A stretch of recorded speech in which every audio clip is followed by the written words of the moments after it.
सब गोपियां इकट्ठी हुई आपस में और मन बनाने लगी। बोले भैया यार लाला की बंशी को कहा करें। बोले क्यों? बोले सुनवे में सुख तो बहुत दे, लेकिन जब या की बंशी बजे बात समय हमारे कोई काम ही ना है पामे। एक गोपी बोली कल मैं तो खिचड़ी बना रही, वही समय यानी बंशी की ऐसी तान छेड़ी कि नमक की जगह शक्कर डाल दी खिचड़ी में। सब गोपियां अपनी अपनी स्थिति कहने लगी, मन में विचार करने लगी कहा करें कहा करें। तो सब गोपी ने मन बनाया, बोले एक काम करो लाला की बंशी चुराए लो।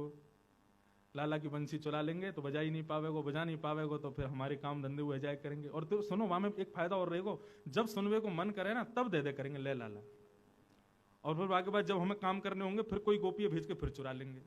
गोपियां सब ये चर्चा कर रही थी, तभी वहां से ठाकुर जी का एक सखा गुजर रहा था जिसका नाम है मधुमंगल। तो मधुमंगल तो ठाकुर जी की सीआईडी फोर्स है, वहां को काम ही यही है कि कहां क्या योजना बन रही है वो योजनाएं सुनना और जाके ठाकुर जी को बताना। तो मधुमंगल एक वृक्ष के पीछे खड़े होकर सुनना था। सब गोपियां कह रही हैं कि लाला की बंसी चुराओ। मधुमंगल बोलो सुन ली मैंने सबरी बात सुन ली। गोपी बोली अरे ये कहा भयो याने कहां थे सुन ली? अरे कांडे कहां थे आगो तू? बोले अरे हम तो अंतर्यामी के संग रहे हैं, तो हम अंतर्यामी है, जब चाहे जहां चाहे वहां पहुंच जा मैं। और जा से हमारे लाला को खतरा वास है तो हमको बहुत ज्यादा ध्यान रखना पड़े। तुम सब गोपी कब कहा कैसे कहा कर दो या हमारे मुंह को बड़ो ध्यान रखना पड़े।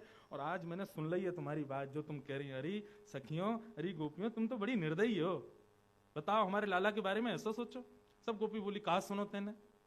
बोले मैंने सब सुन लियो कि तुम लोग कह रहे हैं कि हम लाला की बंशी चुराएंगी। सब गोपी चरण पकड़ने लगी। बोले तो पता चल गई है, अब ठाकुर जी से मत कहियो। बोले कहियो अब्बा बंशी की जिम्मेवारी मेरी है, तुम चुरा के तो दिखाओ। चुरानो तो दूर तुम छू नहीं पाओगी वह बंशी को। हमारे लाला इतना प्रेम करे तुम्हें पता है, यशोदा मैया के संग ना सोवे लेकिन वह बंशी को लिपट के सोवे, वह बंशी के बिना एक क्षण ना रहे। और तुम सब हमारे लाला के वह प्राण स्वरूप बंशी को चुरावे को योजना बना रही हो। मैं रक्षा करूंगा, ना चुरा पाओगी बंशी। गोपी बोली मधुमंगल तू हमारी बात सुन, यदि तू हमारी बात सुनेगो तो तू भी राजी करेगो कि बंशी चुरानी चाहिए। देख हमारे घर की स्थिति क्या कर दी है वह बंशी ने। जब जब बजाय वाह की वजह से जो जो घरों में हो जाता है वो सब बताने लगी गोपियां। मधुमंगल बोले मेरे पास एक उपाय है, वंशी भी ना चोरी करनी पड़ेगी और तुम्हारे काम भी आ जाएंगे। गोपी बोली कहा करनो बता दे भैया, तेरे पाम पूजन जल्दी बता। बोले एक रुई को फोआ लाओ। गोपी बोली अच्छा फिर? बाकी 2 भाग करो। बोले अच्छा फिर? बोले कानन में ठूस के 24 घंटा रहो, वंशी की ध्वनि जावेगी ना तुम्हारे काम भी आ जाएंगे, लाला की वंशी बच जाएगी। अरे मधुमंगल कैसी बात करे, पूरे दिन कानन में रुई घुमा के घूमेंगे, डाल के घूमेंगे, कहा कहेंगे ब्रज के लोग, सब हंसी उड़ावेंगे। अरे या तो काम ना चलेगा, एक ही उपाय है, अब तो वंशी चुरानी ही पड़ेगी। मधुमंगल बोलो एक उपाय और है। गोपी बोली बता दे भैया दूसरा उपाय बता। बोले एक लंबो कपड़ा लाओ। बोले अच्छा, वाकू मोह तिले के कान तक बांधो। बोले फिर? बोले फिर यमुना जी में कूद के मर जाओ, ना बचोगी तुम ना बचेगी ये बला। हाँ कूद काट के खत्म करो। मधुमंगल बोलो भैया बंशी तो नहीं चुरा पाओगे, क्योंकि वह बंशी की जिम्मेवारी अब मैं ले लूंगा। मधुमंगल लौट के गए और ठाकुर जी के पास। अरे लाला कहा कर रहे हो? बोले कछुना है भैया बैठा हूं। वो लाला एक गुप्त खबर तो को देनी है। ठाकुर जी कहा भयो? बोले कि ये बरसाने की गोपीन ने सबन ने योजना बनाई है तेरी बंशी चुरावे की। बोले अरे कहा बात करे? बोले और नहीं तो सांची बता। बोले सांची कह रहा हूं लाला, या बंशी चुरावे को दोल नहीं है सबरी, यो कहें लाला बंशी बजावे हमारे घर में यो है जाए त्यों है जाए, हमारे घर में तो कछुना हुए, इन गोपीन के घर ही क्यों बिगड़े तेरी बंशी थे। ठाकुर जी बोले अब क्या करें? बोले अब कहा करें लाला, एक ही बात है, बंशी मुंह दे दे। मैं तू तो नेक्सो सो बालक है, तू कहां लड़ेगा इन गोपीन ते?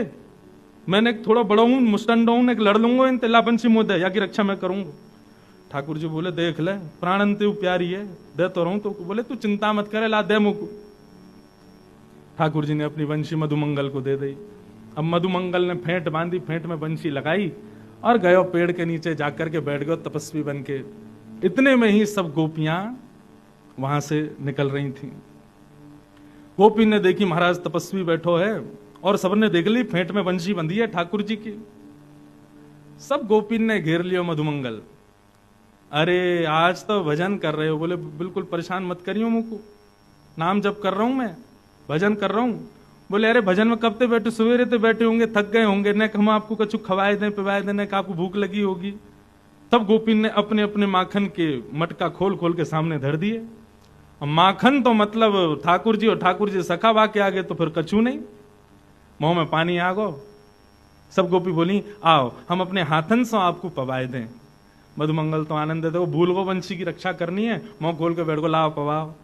सब गोपी अपने घर घर के मक्खन ले में वाके मुंह में दें। अब जैसे ही मक्खन मुंह में जाए, नेत्र बंद करके मधुमंगल खूब आनंद में माखन को ले रहा है। इतने में 2-3 गोपी पीछे गई, पीछे ते जाकर के फेंटते बंसी निकारी और पीट पाट के मधुमंगल को भाग गई, ले गई बंसी। अब मधुमंगल रोतो रोतो गयो ठाकुर जी के पास। बोले लाला मेरी बंसी सुरक्षित है? वो लाला अब तो मैं कहा बताऊं, मैं ही सुरक्षित आ गो, यही बहुत बड़ी बात है।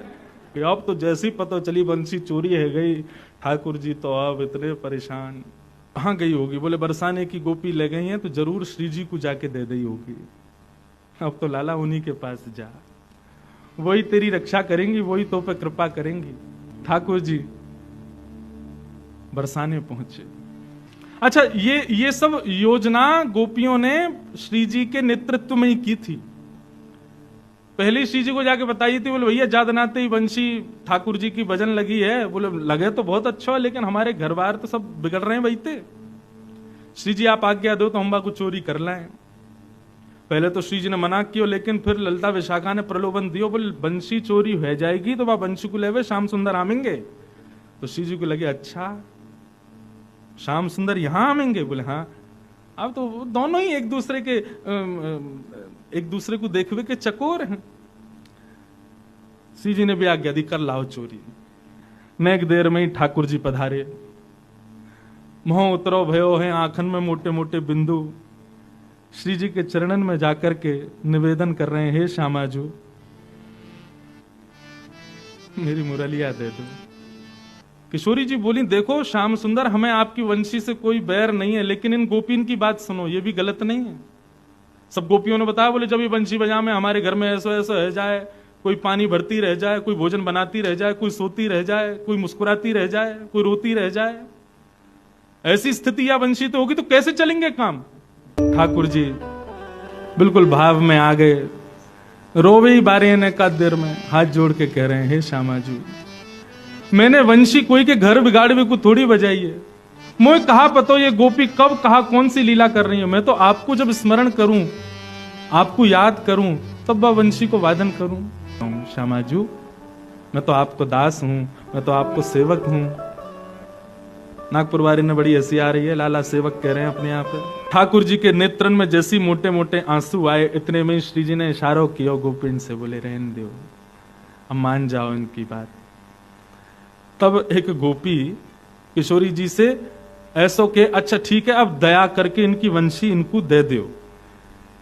दया करके, ये कोई इस न्याय में जीत गए हैं या इनका पक्ष मजबूत है इस बात से नहीं, दया करके इनकी वंशी दो। ये वंशी चोरन की सरदारनी है, और ये जो सामने खड़ो का है इतनो सीधो सो बन के, ये चोरन को सरदार है।